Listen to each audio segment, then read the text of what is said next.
inspired violence and stuff like that. Whether it has an answer in law, we shall be able to talk about that. Now, the NRM rejected the results of the Kawempe North by-election, which were marred by violence, impunity, vote rigging. The president, through his ex-handle, said 50 out of the 197 polling stations were not included in the final result, and he blamed this on mistakes of the election officials. And we know that the Independent Electoral Commission is yet to gazette the declared winner, that's Mr. Elias Rimbas Nalukola, as the NRM 6 court to intervene because they believe they would have won this election squarely. Now, the deployment of the UPDF soldiers in South Sudan sparked controversy among critical stakeholders in both Uganda and South Sudan, with the Chief of Defense Forces and the Minister of Defense saying that he was not privy to this particular deployment, but later Parliament was able to see it, and a resolution was passed that indeed the deployment should happen. But it was done retrospectively after the deployment had been done. Now, Parliament must be sought under Section 39 of the UPDF Act for any deployment of the National Army outside the borders. Now, Uganda's total public debt increased from 86.7 trillion in the financial year 2022-2023 to 94.867 trillion in the financial year 2023-2024. That's to about 25.5 billion dollars. What does this mean for us? We need to discuss that this morning. Now, government proposed a 1.1 trillion supplementary budget, with nearly half going towards a pharmaceutical bailout, which critics think that government is not having its priorities together. Now, government is also in frantic race to secure $191 million. That's a translation of 695.9 billion for the Umeme bailout, and $50 million, which is about 182 billion, for Uganda Electricity Distribution Company initial investment. And we know that Umeme is getting out of this market by close of this month. Now, President Museveni embarked on his PDM tour in Bunyoro sub-region, where he urged the beneficiaries to take full responsibility for the funds. Let me welcome the team. Good morning, Mr. Salita, and welcome to the Big Set. Good morning, Mr. Wesige. I'm happy to be here once again, and good morning to our listeners. How is your week? How is the university? We are moving on. The week is quite fine, I should say, as we are winding down to close up the semester.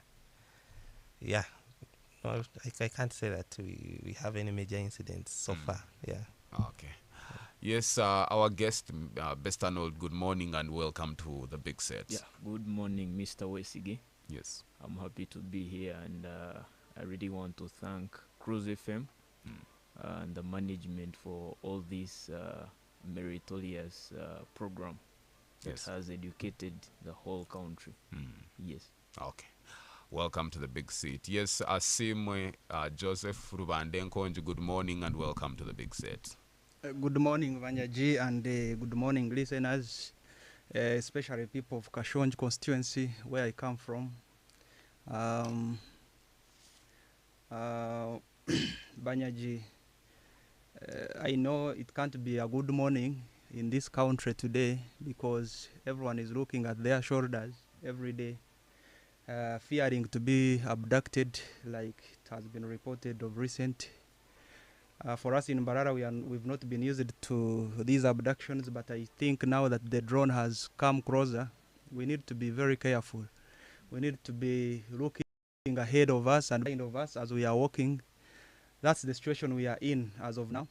But we believe, of course, those things are expected to happen of a government that has lost sanctity, of a government that has lost people's support, and we believe we shall overcome.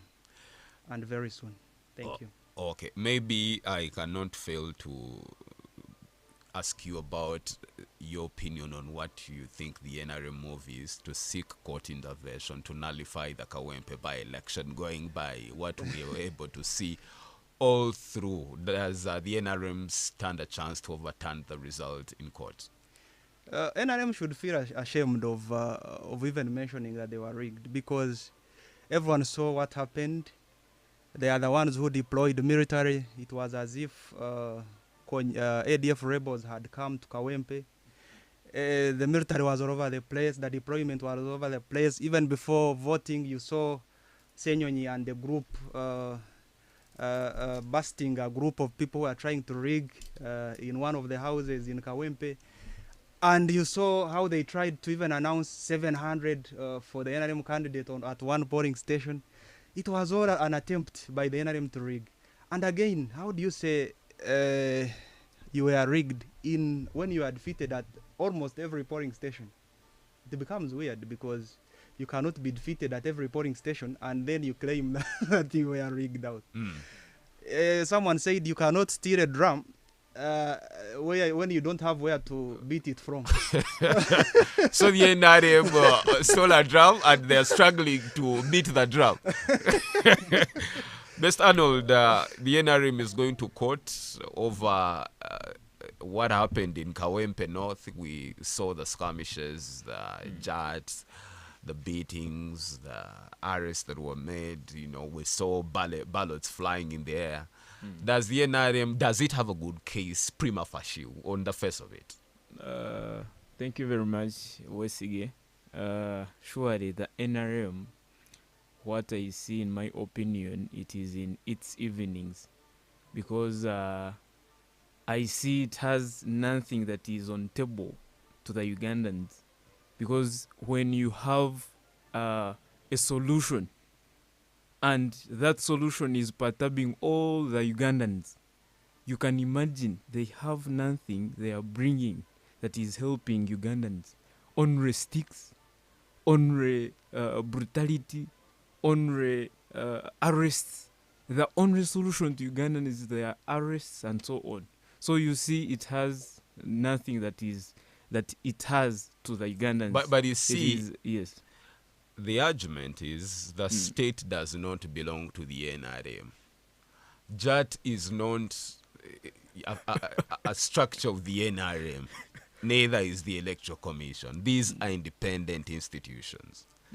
If the NRM thinks these institutions worked against the interests of the party and eventually influenced the voting pattern, they can seek redress in courts of law, because if the beatings happened, these were orchestrated by security agencies that are not manned by NRM.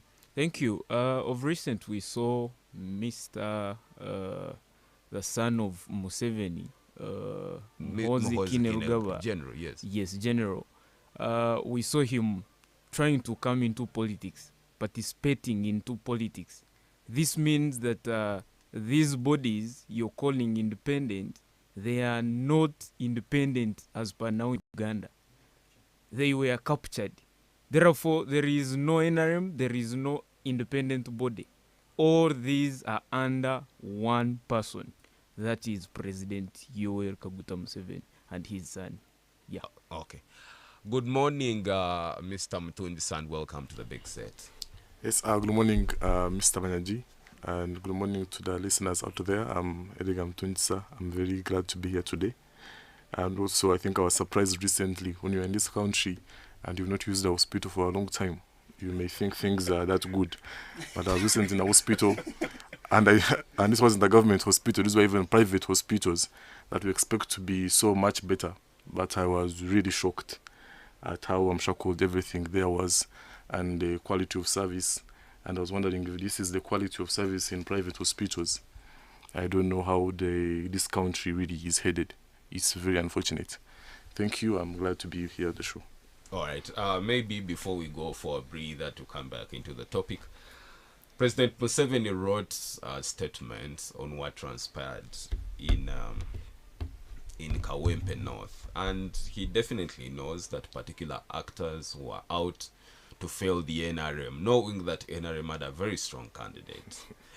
We are yet to see a gazettement of the declared winner in that election. I think that is premised on the fact that there is doubt on who deserves to be sworn in as Member of Parliament for Kawempe North. What do you think about, first, the confidence within the NRM to contest an election where they literally lost on every polling station? Yeah, so I think really, Mr. Banyaji, it's very obvious. These are kicks of a dying horse. But also, it's really funny, like you mentioned, the candidate who won did not just win by 1,000 votes, not by 25. The candidate won literally by times 3. So I don't understand what kind of rigging these guys are trying to allude to. But also, how do you even start to have a case when the elections were literally guarded by your own forces, your own system? We saw before that the things that were happening that involved Dulop, where they were almost being beaten up as a residence, this by your own security agencies. And then you claim that you're going against who? You're going to report or to contest this sort of judgment against who? It's really no case.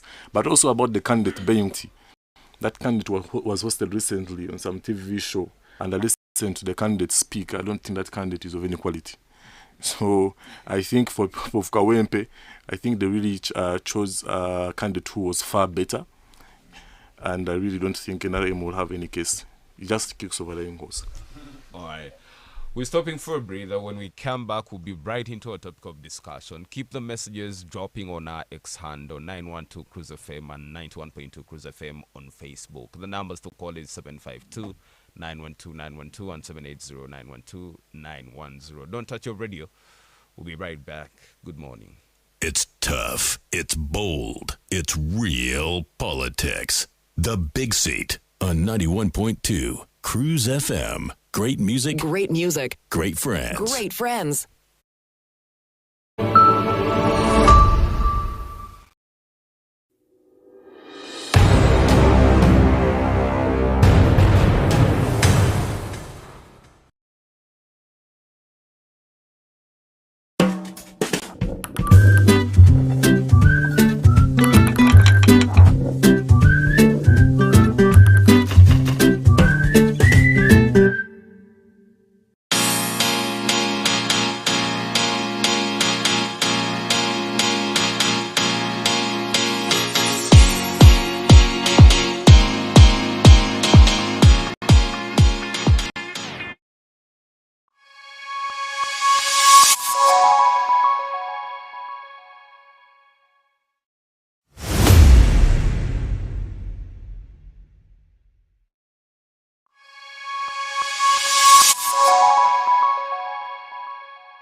Real politics. The Big Seat on 91.2 Cruise FM. Great music. Great music. Great friends. Great friends.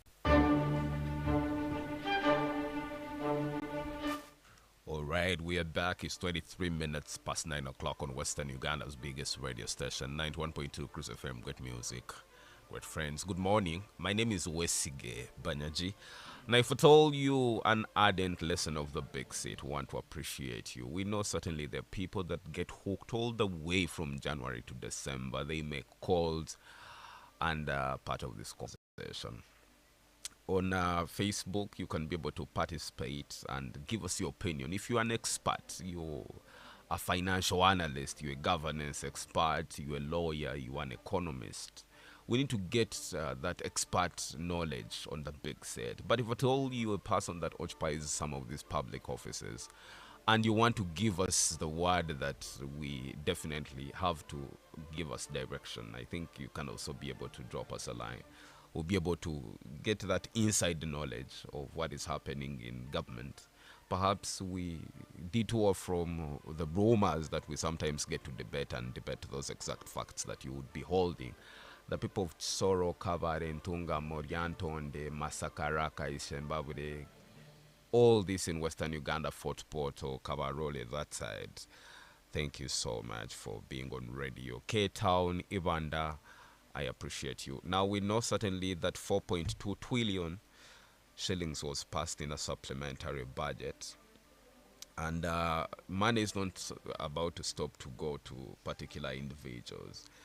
Of this 4.2 trillion, 298 billion was given to a lady called Pineti in the Specialized International Hospital of Uganda at Lubowa. And that brings a total of 774 billion that has been given to Pineti. But it's not Pineti alone. There is a lady, Amina, who is building a factory in northern Uganda. She's been able to benefit from taxpayers' money to a tune of 668 billion shillings. It's not Miss Amina alone that has been able to gain some of these bailouts. We also know that Inspire Africa Coffee, the factory that is being built here in Bushenyi, was able to enjoy about 100, I beg your pardon, in Tungamo, by 179 billion shillings. But those coffee growers, some of who we know about and have been active on X and on all social media, they've come out to, dispute all this investment in this coffee factory and the returns that the taxpayer will have. It looks like this is simply an enjoyment of a particular individual. Priority of government, notwithstanding the fact that government actually borrows to give some of these resources to these individuals or enterprises. What does this speak of the priorities of government? The Thomas Salita, who is an economist, is going to help us break it down. I have Asimwe Joseph, I have Nkunda Bestanold, and I have Edgar Mtunsa. Yes, Mr. Salita, take it away. Where should government put the money? Is it in the right places? Okay, thank you, Mr. Wesige, and to our listeners once again. I'll start with should I call it a disclaimer or a shocker that government's allocation of money to private individuals is not in itself a bad thing, especially given government's long-term plan of industrialization and job creation. Picking individuals or entrepreneurs that can invest and create jobs in itself is not a bad thing. However, it becomes an issue when now it comes to who receives the money, how do they receive it, and why are they the ones that receive such kinds of money, and where that money is coming from. So that should be the issue of contention or discussion. Some of these people who are receiving these monies are it's not the first time that government is giving them money in large amounts, as we've seen, like sugar, Atiak Sugar, I think, even Lubowa Hospital looks like a bottomless pit. Yes, now that becomes the issue. Why are these people getting money over and over again without accountabilities, by the way?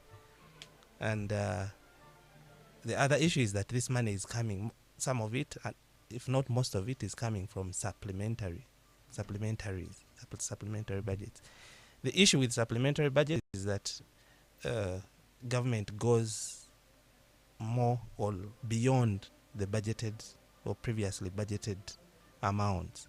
So it would be prudent that such supplementaries are backed by increases in revenue.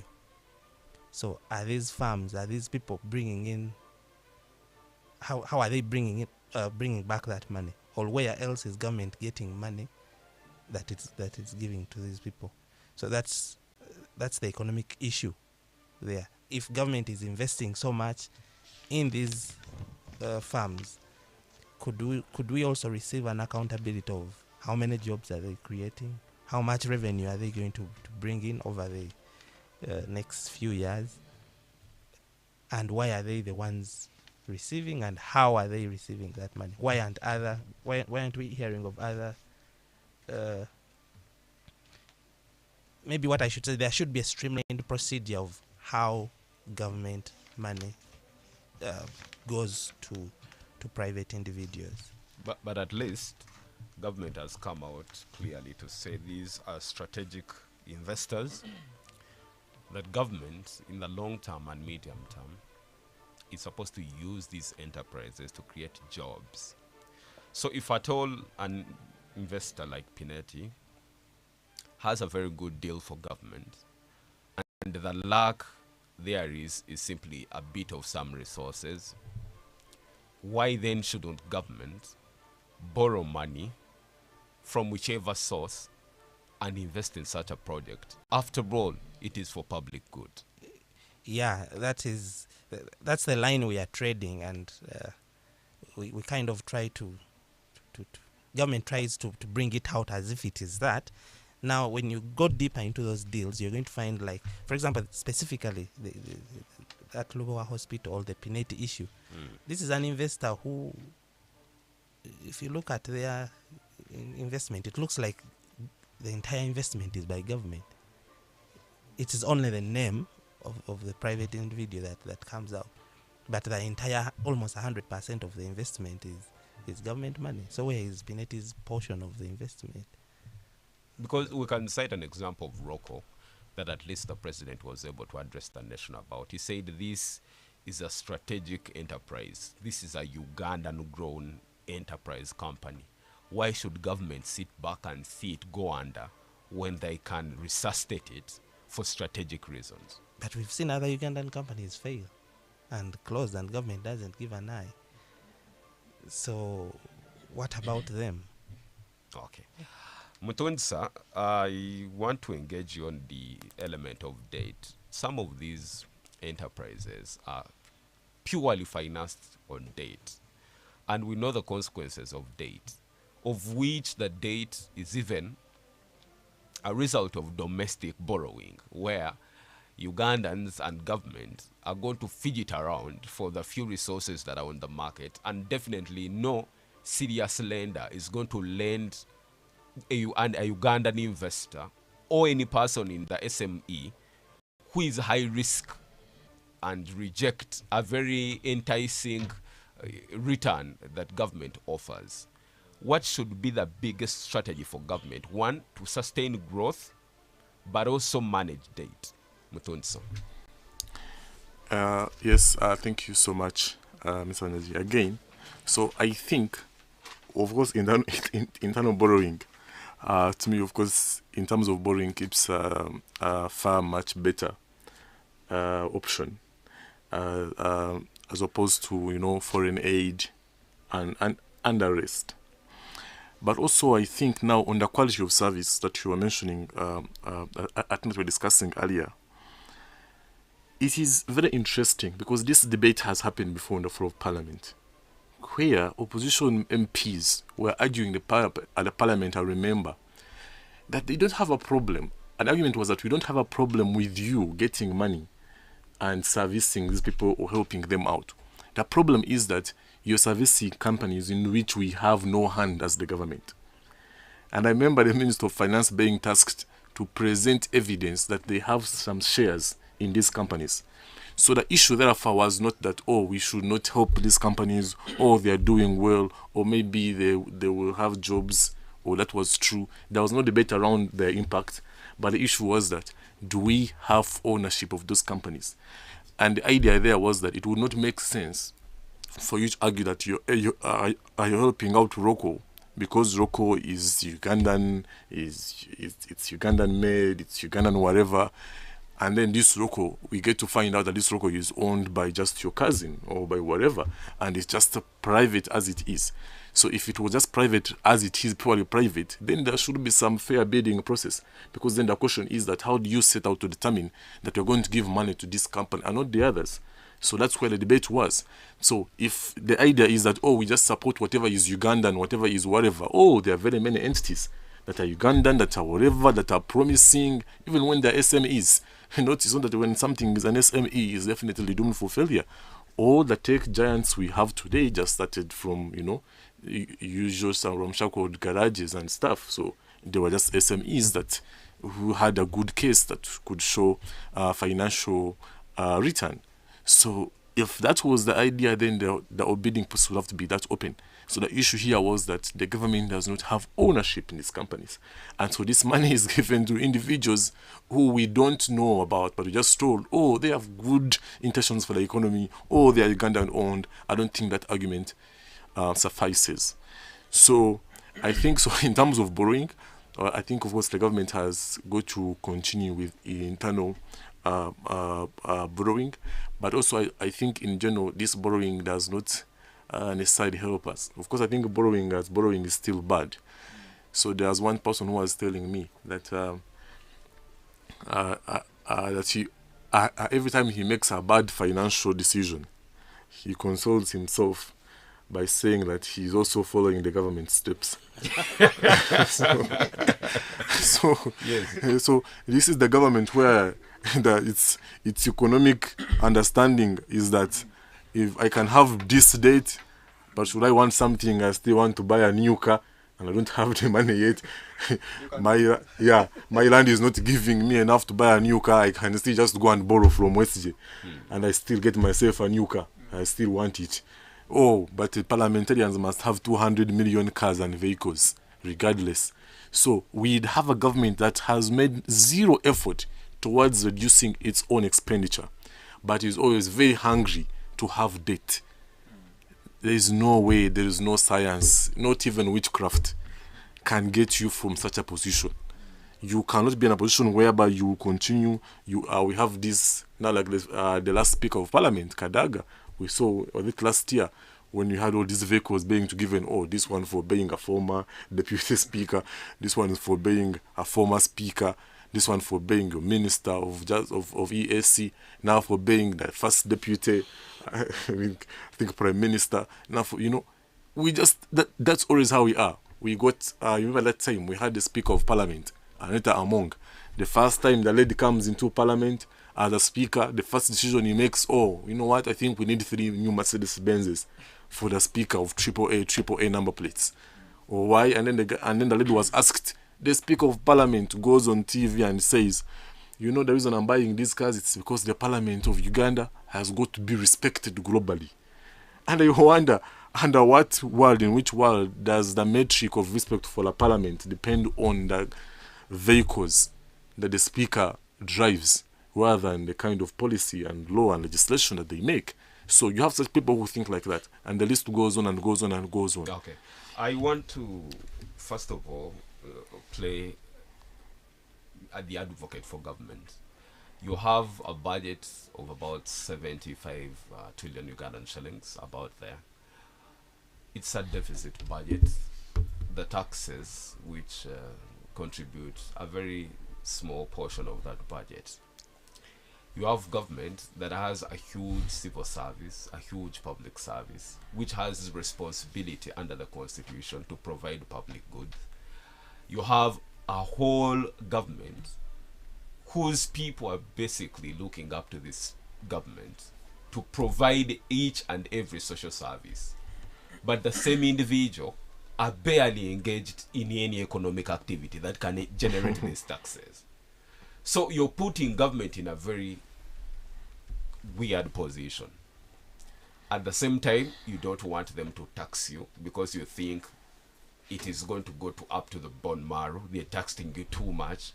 At the same time, you want to go to Mbara Referral Hospital and find their medicine with the qualified doctors, fully paid. you want to drive on good roads, you want to have security, you want to have it all. But you are not willing as Ugandans to provide the taxes that will make this possible. Why are you milking a cow that you are not feeding, Mr. Asim Werubandenkot?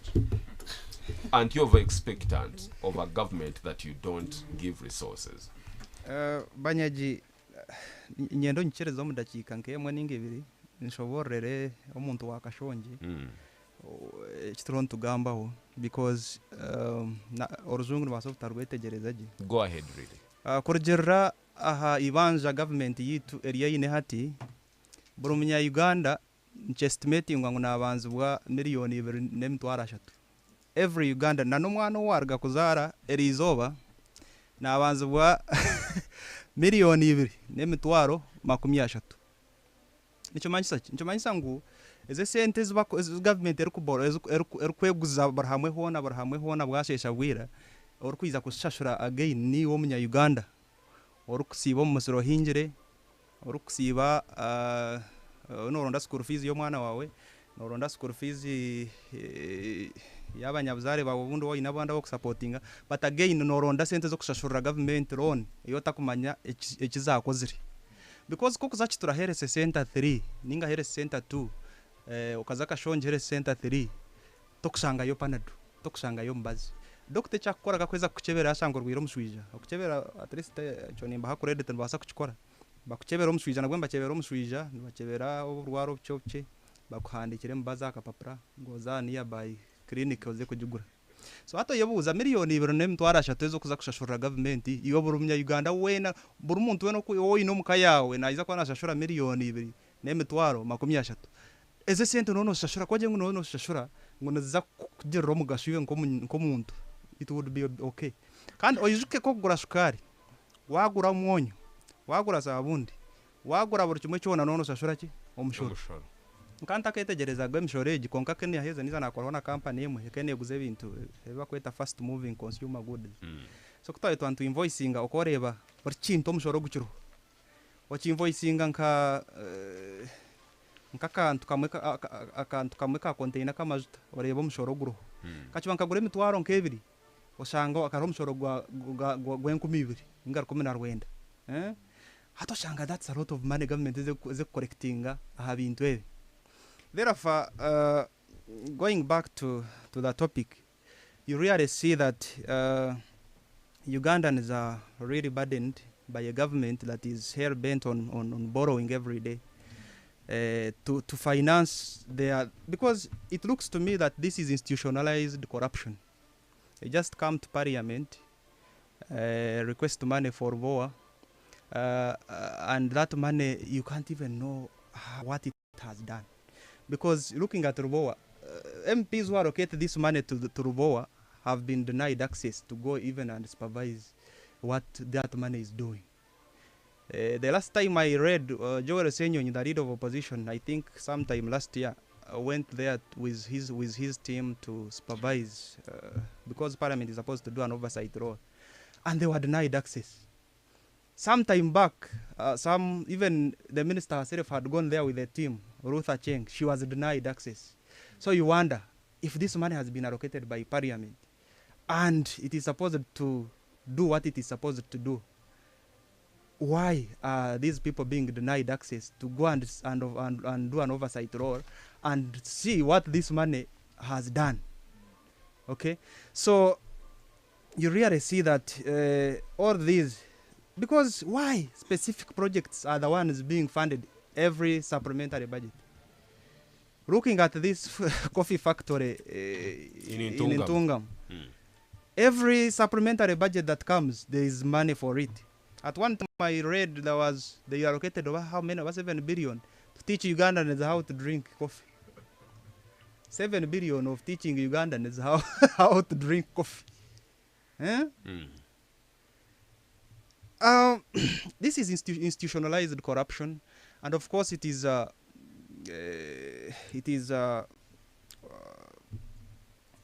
President Museveni as an individual. I've heard him speak on several occasions, State of Nation addresses, saying these corrupt people are mistake makers, what.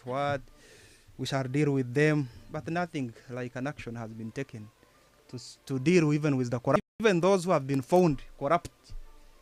Of course, I think Mr. Museveni uses this corruption as a tool, because once you've been caught as a corrupt individual or as a corrupt parliament, you are not going to. He will leave you, yes, but once he brings his amendment in parliament, you will have to support it because you have an option. Okay. If you refuse to support, he will use the corruption you've done against you and hold you accountable. So corruption has been used as a tool by this government to stay in power. Okay.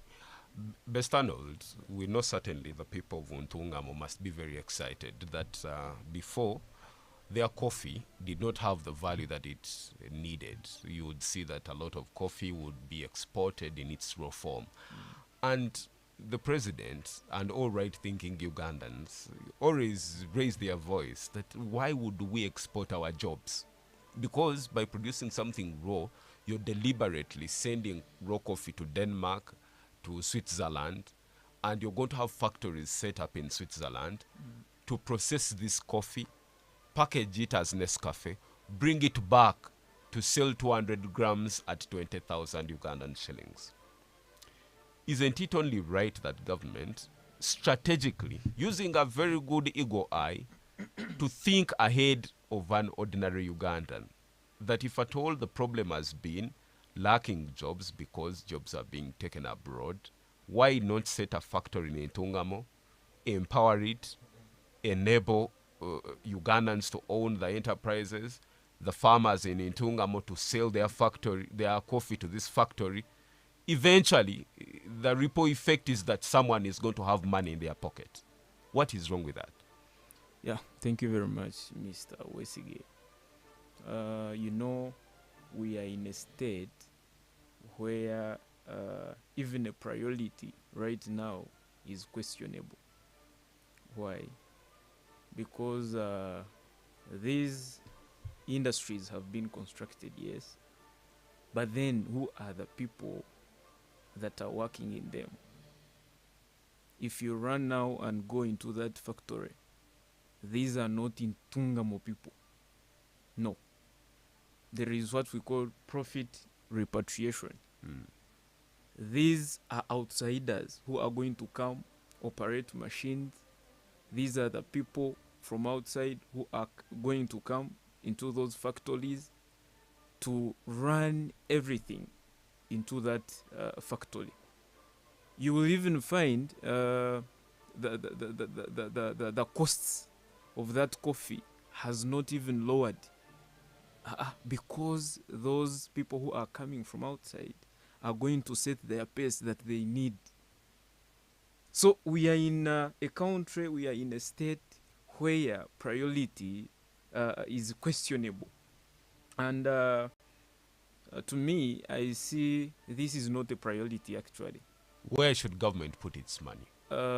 Because when I'm trying to get into this topic, I see government has lost touch with reality. These are not the pressing issues of Ugandans. The pressing issue number one is debt management. If you find every Ugandan right now is being asked to pay 2.3, including the toddlers, isn't this a pressing issue? Why can't they focus on paying that debt first and free Ugandans? That is one. We have social protection. People are not educated. We see education, schools are too much expensive in Uganda. Even those who have tried to go into those schools, they have no hope, because you get outside of the school, you find you're being demanded of all that tuition that you have been paying, all that fees you have been paying, and you have nowhere to get it from because there are no jobs. You try to create this factory out of the people's taxes, and you bring all the people from outside to work and run that industry or factory. So you see, we have a question, and even this this bailout surely it is still questionable. Why? I'm questioning its effectiveness. I'm questioning its transparency. I'm questioning its potential. I can see its potential for corruption. Is this project aligned with our country's development priorities? Yes. Supplement a bit on his point. Speak to the microphone. For yes. instance, we have regional referral hospitals. Why can't government, instead of building RWOA, get that 450 something billion and put it into these referral hospitals that don't have x-rays, that don't have medicine in them? But what is wrong with government creating a specialized facility for those very special conditions that Ugandans have to seek health care in Mumbai and New Delhi and in Seattle? Why not have this constructed and a remedies created first of here? all, when you're budgeting, you must look at the biggest category of people you're catering for. The people who go outside to look for this specialized treatment are people who can afford to get them. But me, as a Ugandan from Kashonji, who needs to come to Mbarara Referral Hospital and get treatment, if that, because now there's the specialized treatment you're talking about, diseases like cancer, which can be treated in a regional referral hospital. Obote, when Obote was a president, at one time I remember he went to Murago and got treatment from there. He didn't fly outside. So if these services are in regional referral hospitals, even the specialized, they can put a unit, like there is a private unit at Mbarara Referral Hospital, they can put a unit of specialized cases in regional referral hospitals, rather than constructing a regional, a RWOA specialized hospital, which is given to Rocco Construction Company. Rocco is bailed out with taxpayers' money, and RWOA also is given taxpayers' money. Yes, it's Salita. Yeah, if I may come in a bit, we have kind of downgraded the debate a bit. These are politicians, Mr. Salita. Yeah.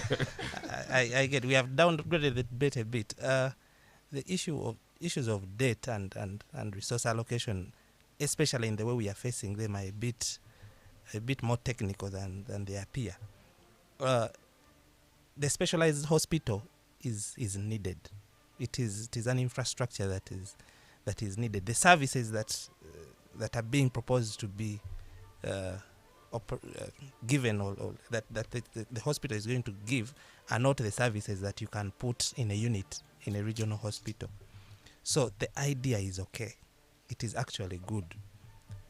The challenge is, Ruth Acheng herself had opposed it. yes, And she had suggested that money be put to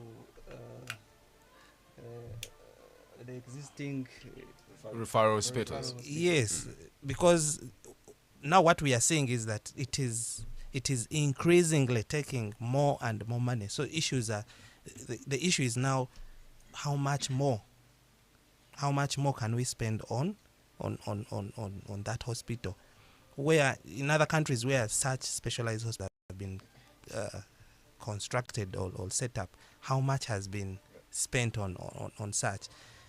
Just a moment. Yeah. So the idea is good.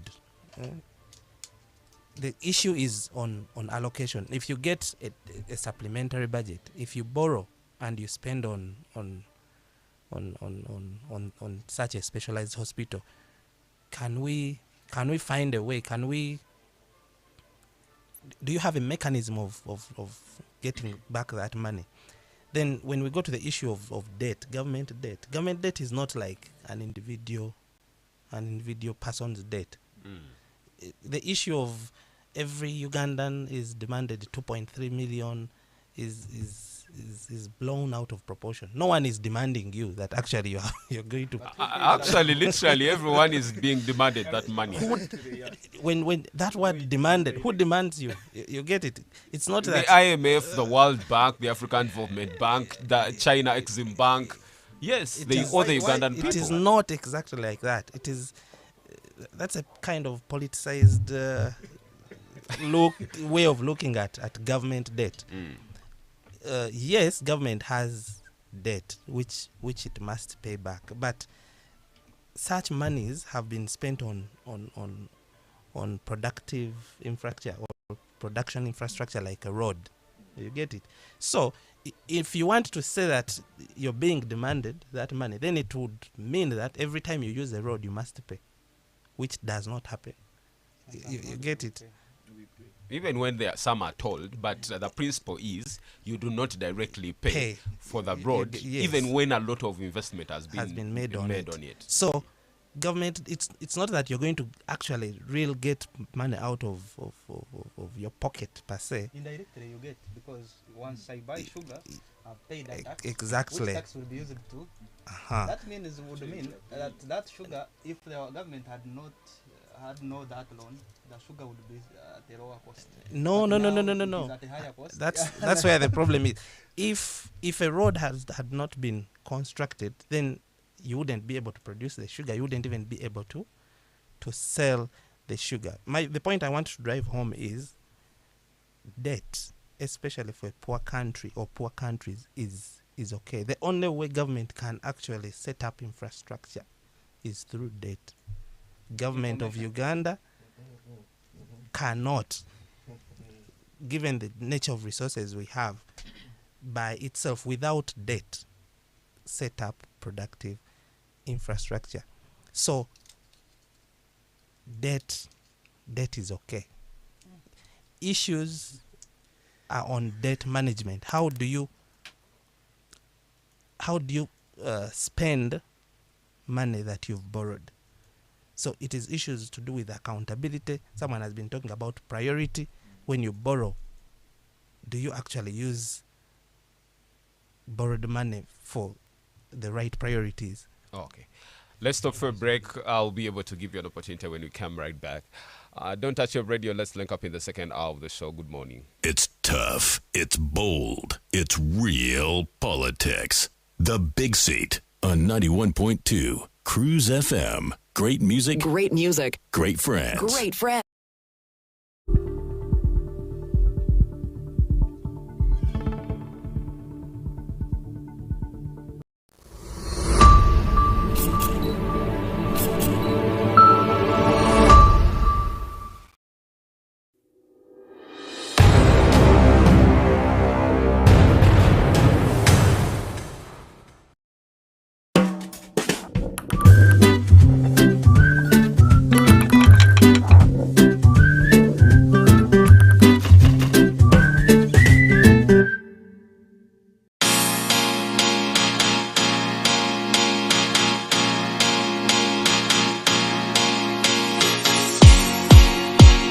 Saturday morning, 9 a.m. to 11. What we do is sit, talk about topics such as this: public debt, priority of government expenditure.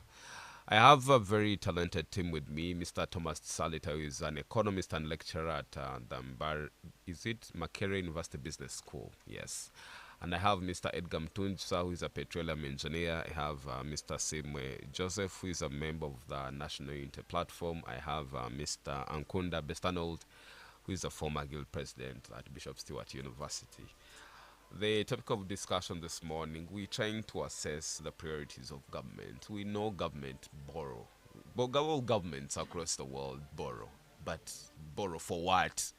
And in whose interest are they borrowing? And how much of that borrowing helps the citizenry? Because that's what we want to understand. I want to pick some of your feedback on 752-912-912 and 780-912-910. I know the topic is already on our social media handles, 912 Cruise FM on X and 91.2 Cruise FM on Facebook. You can be able to watch the show on Cruise TV. That's on YouTube. Just type in Cruise TV. That's powered by Creative Dictum Media. It's seamless like that, and you'll be able to enjoy that. Let me pick up some of that call on 752-912-912 and 780-912-910. The drill is simple. You call in, you tell us where you are at, your name, and to the matter, to the topic of discussion. The Big Seat. Good morning, Wesley Banyaji. Yes, good morning. What's your name and where are you calling from? As usual, you were talking with Mika Yongo Zubairi, Mbara Tumba, Arsenal Blood. Yes, sir. We are talking about government expenditure. How is it where you are? Are you enjoying the PDM? Because that is where government is putting money. We're not enjoying the PDM because the government programs sometimes they are not helping Ugandans. And you talked about the way they are borrowing money. And there is one of panelists lied Ugandans that government will not demanding that money 2.3 million. Is an economist here, the expert we have in studio this morning? Yeah. What I'm telling him that the government is demanding those money directly. Those things we are normally buying in the shops. Those taxes they are normally put at everything. You find that we are paying those money directly. If you are Ugandan and you are there contented that the man said that we are not going to pay, you're waiting, but you have to prepare to pay those money. Thank you for that. All right, thank you so much. Madilin Hima piga simu tuzungumze. It's been a long time since I last heard Madilu. Madilu is a very huge big sitter for years. He stays in Hima, and I want to send greetings to you, Madilu. See you in November, big time contributor. On 752-912-912 and 780-912-910. The big set. Good morning, West Gawanyaji. Yes, good morning. What's your name and where are you calling from? It's been a while actually. It's me, Dixon from Chigarama Sema. Yes, Dixon. Since I'm also just struggling with life as I'm at school, so I'm always not able to be with you, but I love this show, The Big Fit. All right, thank you so much for that feedback. So, we love you the same way. Call in on 752-912-912 and 780-912-910. Let me pick this call before I come back to the panel. The big set. Hello. Hello. Hello, caller. What's your name and where are you calling from? This is Frank, St. Anne's representing. Yes, representing from where? And what's your opinion on the topic of discussion this morning? I think that money the government gave to people for PDM. Most of the people will not take them back because they use that money in using things, drinking alcohol. I don't know how the government will handle those people. Thank you. All right, thank you. Let me pick this one. The big set. yes, West Gawanyaji. Yes, what's your name and where are you calling from? It's me, Dixon. I'm back because you have rejected me. Maybe you have known that I was appreciated. I just want to supplement. Please go right ahead. So you see, I'm saying that the youth actually is now enjoying the PD because of recent they have been prohibiting them to also engage that organization, borrowing the money and then they invest them in business and then they pay back. But as of now, of course, they are allowed to get the money. If you know that there's somewhere you're going to invest, maybe you're going to grow up a poultry farm, maybe you're going to grow coffee, then you pay that money. So it's now everything is crisp. Good morning. All right, you're very much appreciated. Let me come back to studio. I know certainly you've had the callers. And Mr. Tsalita, you have something to clear about. They are saying, well, don't take it literally that every Ugandan is owed 2.3 million Ugandan shillings. Because the truth is, this aggregated debt, even if you have to break it down so that all of us own a piece of that debt. That's when Ugandans will think perhaps this is a problem that touches everyone. Otherwise, we shall go back to what we had of what Rentondo young boy was asked about corruption and money being stolen left, right, and center. And he asked, but which kind of money are you, gentlemen, talking about? I have the money in my pocket. What I had hasn't left me since then. So, Mr. Tsalita. Yeah, thank you, Mr. Wesig. I need to maybe break down properly the concept I'm trying to put across. I first started by saying that government debt is not like an individual's debt. If I lend to you money as an individual, what I expect my money back, and the way you're going to pay me is that you're going to go work hard, get money in physical cash or whatever, and pay me back. Now, government debt does not work exactly like that. When government borrows money and puts up a road, when you use that road to do whatever you're going to do, is what is going to pay back that money. As you go to work, maybe you have a shop, you get it, you pay transport, you pay maybe a boda. So part of the boda money that you pay as transport will be used to pay back debt. So although you pay back, it's not direct, and that indirect payment should not be confused with a certain country or IMF is owing me debt. But will that not put Ugandans in a situation of, maybe our government without seeking accountability, because eventually they will think, yes, I pay. You see, that's the effect of indirect taxes. Ugandans will buy a bottle of water at 1,000 and say, well, that's the standard.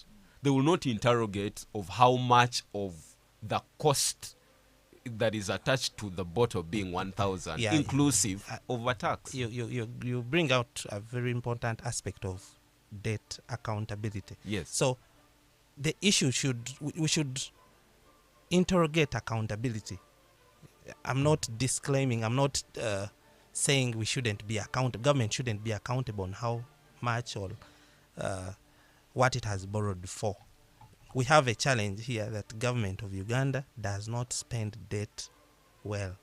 It is very imprudent. We spend on politics, and for that matter, actually, now that we are going into an election year, a lot of money that has been borrowed is going to be spent on politics, which is bad economics. And that's where now issues of debt come in. You've borrowed and you've not spent on productive activities like politics, and yet you have at a given point in time pay back that money. So I should not be misquoted that I'm saying government will not pay back the money, or that's not the point. The point is that debt helps government to set up productive infrastructure, which we do not have, and when it is in place, then people will be able to wake up and go and do work. Okay. Yeah. Let me perhaps bring in Joseph. There is an opportunity that Ugandans have. Every other 5 years, these leaders go back to seek the mandate of the Ugandan people. And some of the questions that Ugandans must be asking is that we gave you a tune of this much in taxes. Show us value. Show us how much you've given us in return for that money. Okay. But time and again, for coming to close to about 40 years, the emphasis has been President Museveni has done extremely well. The numbers, every State of the Nation address, is not shy to say Uganda's economy was 5 billion Ugandan shillings. He says it. Yes, it's $5 billion about that. Yeah. I beg your pardon. It's now to about, I think it's getting to about $50 billion. All right? We shouldn't we congratulate the NRM government for hitting its target of making sure that more Ugandans are incorporated, one, into the money economy, but also flipping that nation and our economy to middle income status? Mr. Joseph Asimu. Of course, when a baby is born, they reach a stage and sit. Then after sitting, they can stand and start walking. They go to school and later become adults. It is a growth process. So you cannot say in 1986 we were at 5 billion and we are now at 50 billion. Now, you cannot say in 1986 there were no iron sheets in Uganda, but now every home has iron sheets. Of course, it is a natural process. Countries evolve and they grow, just like a baby grows from being a toddler to an adult. And now you need to compare the countries that we were at the same level then in 1986 with us today. Where are they and where are we? Yes. Yes. But that argument has always been propagated of being at the same level with Singapore and South Korea. Yes. But if you ask those that propagate that narrative, bring those figures. Let's speak evidently. We have the figures. And you disappear in thin air because the truth is Singapore and Uganda have never been at the same level. In 1962 they were. Yes. They were the same. In fact, Uganda's economy, they say, because I was not there then, they say Uganda's economy in 1962, when we attained independence, was better than Singapore. It was. And Malaysia. But right now, they are far ahead of us. Yes, they are literally about 200 years ahead of us. If it is a scenario of a baby, for us we are still crippled. Maybe we are malnourished, we didn't grow well. And for them, they have grown and become... yes. So... going back to what we were talking about, the debt. Our budget estimate was about 72 trillion or 75? About between 72 to 75 trillion. But our debt stands right now at 96 trillion debt. What does that mean? That means that the salaries that MPs are taking is borrowed money. It is a loan. The money that goes to State House is a loan. The money that fuels their cars and whatever and everything is a loan. The money that pays our teachers, our doctors, our lecturers and everything is a loan. You also say the roads. The security. Yes. Even the roads they have constructed, they are all on our own. So we have a government that literally survives on a loan.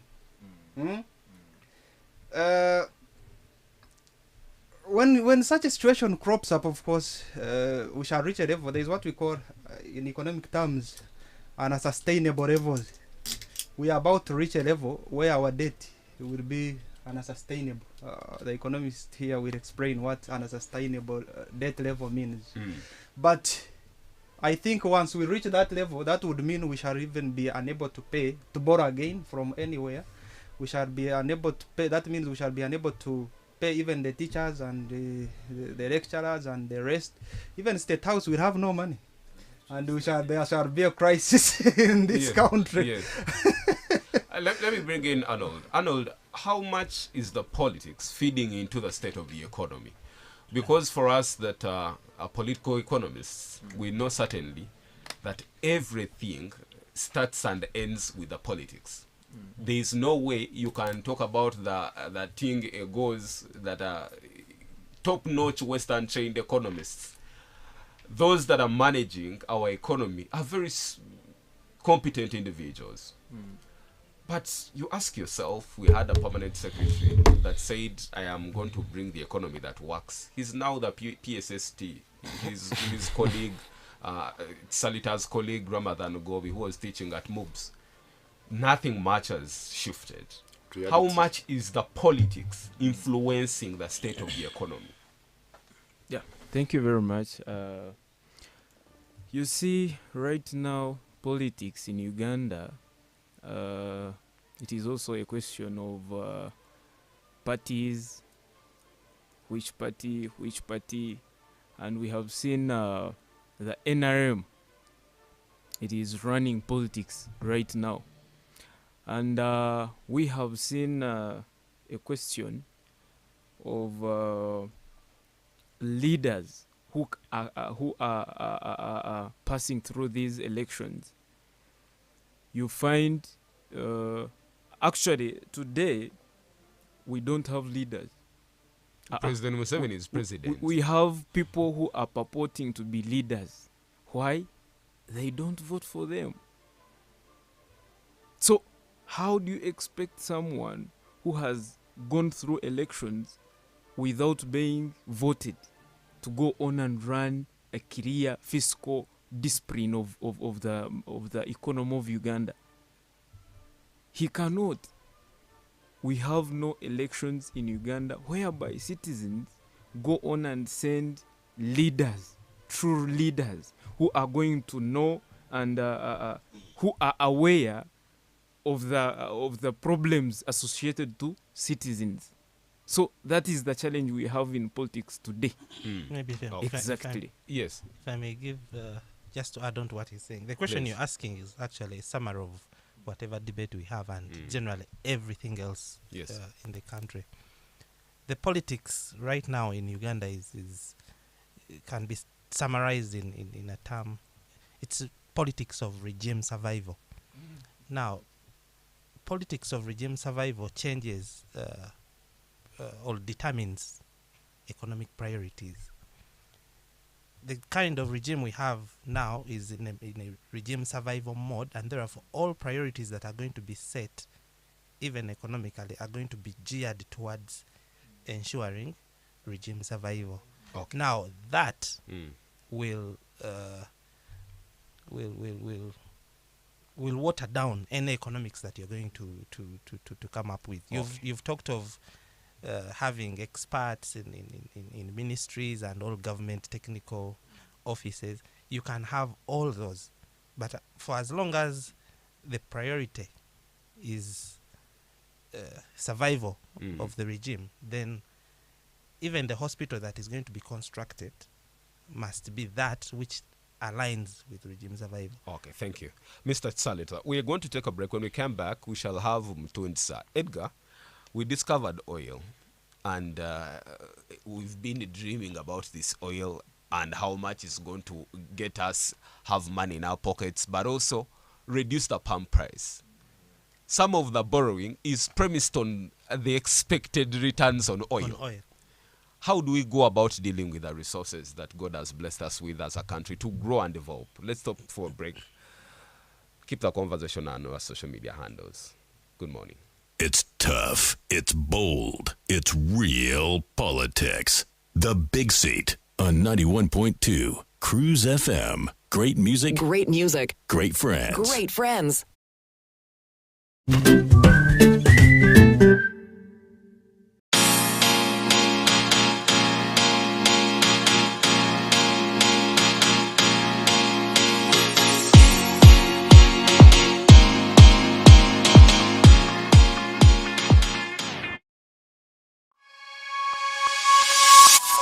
Seat on 91.2 Cruise FM. Great music. Great music. Great friends. Great friends.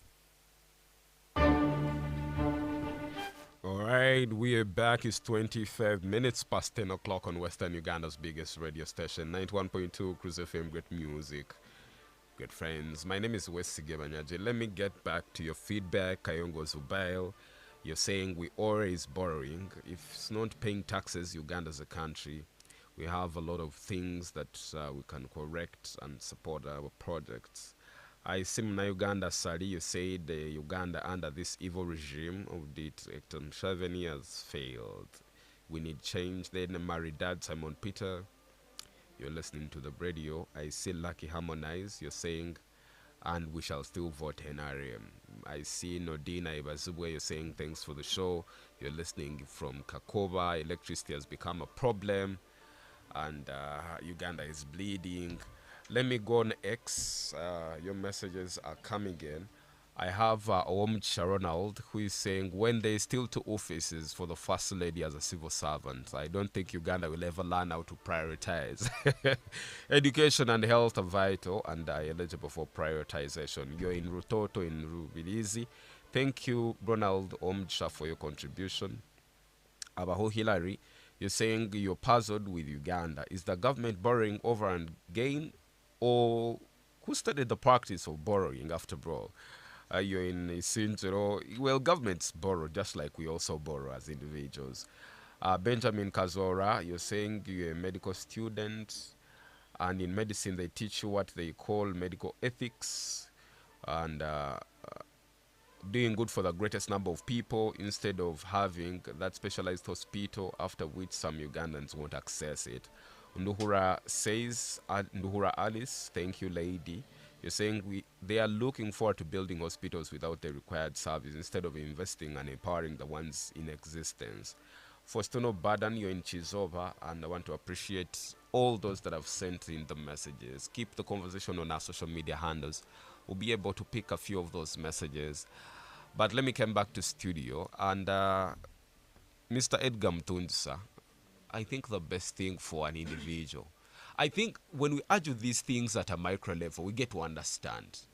Because as a family, if your father comes back home and he says, you know what, my dear wife and my children, they have discovered something on our land, and then we shall be, in fact, these telecommunications that construct masts on people's property, and they lease them for years. And someone has had his small piece of land in a bushy place that he sees no commercial, benefit. And he's told, you know what, we've been given this opportunity to host a mast for 10 years. Money is coming in. I am very sure that family is thinking now to have all that they've been planning to have or even dreaming about. As a nation, we were blessed with oil, at least with the help of President Museveni, Total, Sinok, Heritage, Talo. We've been able to at least explore this resource. We are banking on it. There's a lot of money that we've borrowed, banked by this, literally mortgaging this oil. It should have been able to make matters better. Reduce public debt, because it would mean that the money we get out, we pay debt, or we utilize those resources without having to borrow. What's happening in the Albertine Graben? Okay, so thank you, Mr. Manager. So, I think what's happening in Albertine Graben now, it's a lot, but they are still just drilling. So we've not started production. So there is no actual oil and gas that has been produced yet, but they have been drilling wells all over Telenga and even Kingfisher, that is managed by Sinok. Telenga is managed by Total Energies. Now, in relation to our topic here, where Ugandans are saying, we are backing on oil and gas because we expect some money and perhaps the pump prices may reduce. I highly doubt if the pump prices will reduce after oil and gas has been produced. And here I think also Ugandans have got to be very vigilant, because how the oil and gas operations work, and global, not just for Uganda, depending on the production sharing agreement that we have with these companies. Normally, all these production sharing agreements, even in all many lots of countries, they work on a principle that is as simple as this. Total Energies, all these big companies will come and invest in your oil and gas because they know most of these countries never have the money. Uganda, as the government, even with its whatever, all its budget, cannot manage to have an oil rig to run. Yes, it has to borrow. It can't run it for even 2 months. We cannot afford it. So you'll have to hire a company. And when these companies come, their principle is very simple. They'll put in all the money. All the money. Yeah. With the capex, even the opex, the operating costs and the capital costs, all the money they will put in. But as the moment you start to get oil and gas from the ground, they first get paid. All the money they put in. Now, before we can now reach our level, and now we say now this is purely. Now, I have, maybe let me help you interject and help the listener understand. If an imperialist, don't quote it negative, comes from the West and comes to invest, and they are going to invest amounts that only them knows, all right? Yes. And they must be able to get out of those monies on the first investment, on the first return, basically, the first benefit of the oil, that only them determines. Who has the interests of Ugandans? Yes, now, actually for Ugandans, how it's set up, it's somehow better, because now the Petroleum Authority of Uganda make sure they're the ones who verify all the budgets of these companies before they make any investment. So Total Energies quarterly, for instance, will meet with Petroleum Authority of Uganda and say, for this quarter, we are going to spend these 20 billions. And now Petroleum Authority of Uganda will say no. On what? On A, B, C, D. Do they have the expertise? Because is it a matter of you costing a carpenter when you have nothing to do, when you have no knowledge of wood completely? Is it you costing a plumber when you know nothing to do with plumbing? Yeah, exactly. So that, of course, there are those debates, but from personal experience, Petroleum Authority of Uganda has actually done some great job in terms of even trying to equip their staff with some of these things. But again, like you mentioned, it's very hard. You can't compete with a company. To put a question, just a rhetorical question on what you asked. Therefore, if you are in the position of government of Uganda, would it be completely wrong to borrow in anticipation?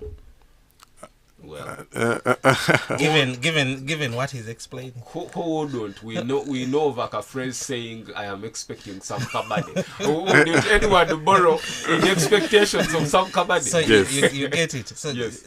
that is it forms the structure or the basis upon which sometimes government finds itself borrowing. Yes. You get it. So Yeah. So that's how it actually works. And so Ugandans have got to be very vigilant. But you've also seen circumstances whereby even part of the money that is being paid as salaries to people who work in these industries, especially on side of the government, will still be paid by Total Energies, or is being paid by Total Energies. So that means that if our government still becomes reckless, or because we expect oil and gas, or you start spending right now because you think that money is going to be covered by oil and gas, what will happen is that by the time the oil and gas you actually get the real money, all that money will simply be going back to Total Energies, because you are getting all this money on their account. So you made them invest more or whatever, and they will still have to first get their money. So you reduce on whatever money you're supposed to get in the future. And that may be very dangerous. And I think that it's what is happening. It's a trend that is happening. Because you're not using your own money. So it's very easy for you to say, I need this thing of this class. And for them, they have no problem. In fact, that works for them. Yeah, they will give you. Because even in most cases, you'll find in the process of shipping and whatever, it is their own agencies, their own chains that they're using. So you're requesting for all these things, they have no problem. They'll spend on you because they know long term, that's Mr. But I think it has also, been an enabler for continued borrowing. Because you're in a situation where Exim Bank, which is a Chinese company, is lending government money. Sinok is a Chinese company that is into the oil sector. Yes. And now, government is borrowing from the Exim Bank of China. In Chinese to facilitate the social service provision in this country, but banking on the oil that is being produced, extracted by a Chinese company. It looks like our bargain in some of these situations are very hard, and we literally get very wrong deals. Actually, on that one, it's even very clear, because you remember very well, on the onset of all this program of oil and gas, we're supposed to have a refinery in Uganda, a very nice state-of-art refinery. That deal did not pass, regardless of Museveni's understanding, and it's a problem that sometimes when you have the knowledge, but without money, the knowledge is useless. If you're a poor country, you can have the knowledge that this is the right way to invest. But you yes. And you remember that time we had Talo. Talo was the main contractor, and not Total Energies. But Museveni delayed them strategically, accounting on time. That's why they delayed to sign the final investment decision, hoping that, maybe if they delay them, they will alone come and accept. But they did not agree. And even the companies that took over, Total Energies and Sinok, still did not flip and rise on the issue of a refinery. But there was a clause that, of course, there will be some refinery that will be doing a particular small little number of oil and gas to refine it and all that. But up to date, all the money for all other infrastructure has been obtained, but the one for refinery has not been obtained. Why? Because all this is not supposed to be your money. So Total Energies can tell you, well, I have money for a pipeline, I have money for EDC, but I don't have money for refinery. And you will not beat them. So it's the reality that our bargaining power is definitely very limited in this sector. Now, I think the next 30 minutes we should be able to talk about, this is our country. We all are stakeholders. We all have interests, not only in the current state of the economy of our country, but also for our grandchildren. How can we help government deal with this problem? We are headed for an election that normally creates an inflation pressure on the economy. We saw what happened in 2011 that created the walk to work.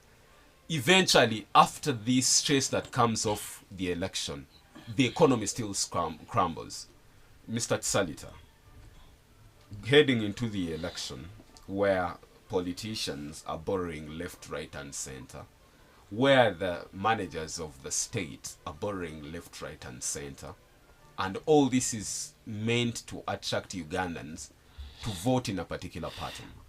How do we help government and the players that run the economy? Okay, thank you for that, Mr. Banerjee. The problems of government, like you said earlier, start and end with politics. There's a saying in academia, quote unquote, it's the politics, stupid. Until government moves away from politics of regime survival, our priorities are always going to be wrong. Being a poor country, our bargaining power is always on the lower end. So you're a poor country, you lose out on all in any bargaining transaction or agreement, and you have wrong politics. So definitely you're headed for disaster. So until we sanitize our politics, I don't see any long-term or short-term solution for ourselves. Okay. So the solution is in the politics, not economics. All right. And Joseph, the CDF, using his Twitter handle, made a pronouncement on the deployment of the Ugandan troops to South Sudan, and some of these deployments require serious money, of which it's not available in the consolidated fund. They either hit the reserve or borrow. All right? Now, knowing that the CDF has made a pronouncement of whether there is parliamentary approval or not, the boots will hit South Sudan for reasons that only the managers of the state know. But even us, knowing that we have interests of trade in South Sudan, how can some of these major decisions be realigned for the interests of the Ugandan economy? Of course, we have a law in place. What is supposed to be done? It has to be parliamentary approval first before any deployment is done. But what was done was the deployment was done first before even parliament approval, and then they called NRM MPs, whom General Muhoozi has referred to as crowns and fools. They went to State House and they were told, go to parliament and approve, when the deployment had already been done. So you can see, of course, that's where we are as a country. We are in a state where everything literally has been captured by Mr. Museveni and his family, and we can do nothing about it, minus fighting to liberate the country and have a country where law works, where, yes, even if the deployment is right, it has to be done in the appropriate way, in an appropriate way, followed by following the law. Muhoozi and his family now are the ones controlling the country. Whatever they say, nothing you can do. The other day he said, journalists, all media houses must report to me, to my office, and and after 1 or 2 days, you saw UCC calling them, all of them, to have a meeting with them, and days after that, they were beaten seriously in Kawempe North by election. So now I can no longer joke with General Muhoozi. Whatever he says must be done. Okay, let me engage Ankonda. Best Arnold, when President Museveni was swearing in for this term, he said he was focused on putting money in the Ugandan people's pockets. How can we commercialize all Ugandans? How can we put them into the money economy?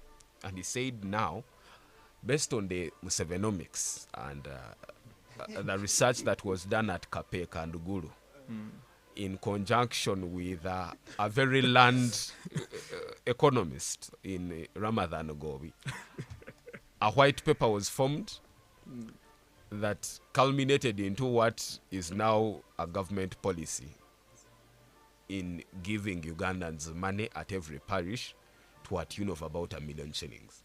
What is Like which one? No, I'm saying sometimes Rocco has been given. in countries like Uganda, you're not going to find a company with a record. All are small. Yeah, all are small. Yes. So you pick. Then government usually picks on. No. Mr. Manyaji, that argument has no bearing. It is very clear. In any, you can tell, like, even if it's small. For instance, like Kira EV. Kira EV, if you have to look at the issues of electro vehicle, they and have it is, no capacity, no, yes, but I'm saying, of course, that's what I'm trying to show. So they have nothing to say, oh, they are discapacitated, they are nothing. But then you can know that in terms of leading EVs in Uganda, probably the best that we have. So even people are good, our